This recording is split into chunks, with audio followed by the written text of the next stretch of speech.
مولانا اقبال قریشی صاحب کے بیانات اور وظائف کے لیے وظائف الصالحین ٹی وی کو سبسکرائب کریں۔ صلی علی رسولہ الکریم، اما بعد فاعوذ باللہ من الشیطان الرجیم، بسم اللہ الرحمن الرحیم۔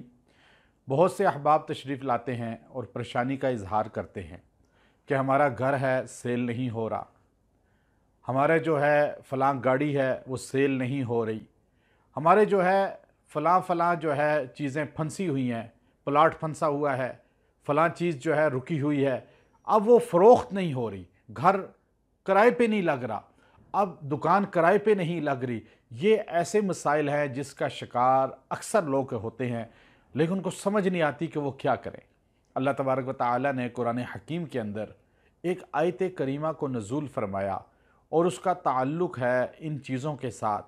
اگر کوئی آدمی اس آیت کریمہ کو ترتیب سے پڑھے گا اور لکھ کر گھر کے چاروں کونوں میں لٹکا دے، دکان نہیں بک رہی چاروں کونوں میں لٹکا دے، پلاٹ نہیں بک رہا تو آپ وہاں پہ جا کر اس کو رکھ دیں کسی اونچی جگہ، جو ہے زمین پر نہ رکھیں، اس کی بے حرمتی نہیں ہونی چاہیے۔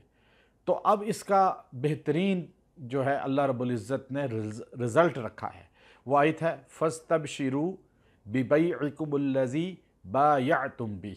یہ اتنا جملہ آپ 4 کاغذ کے ٹکڑوں پہ لکھیں، گھر میں دکان میں لٹکا دیں۔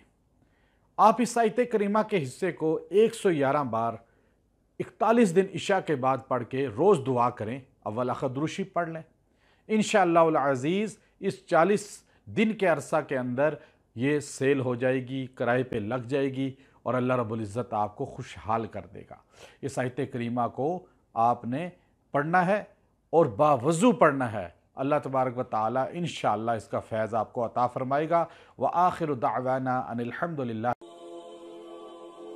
مولانا اقبال قریشی صاحب کے بیانات اور وظائف کے لیے وظائف الصالحین ٹی وی کو سبسکرائب کریں۔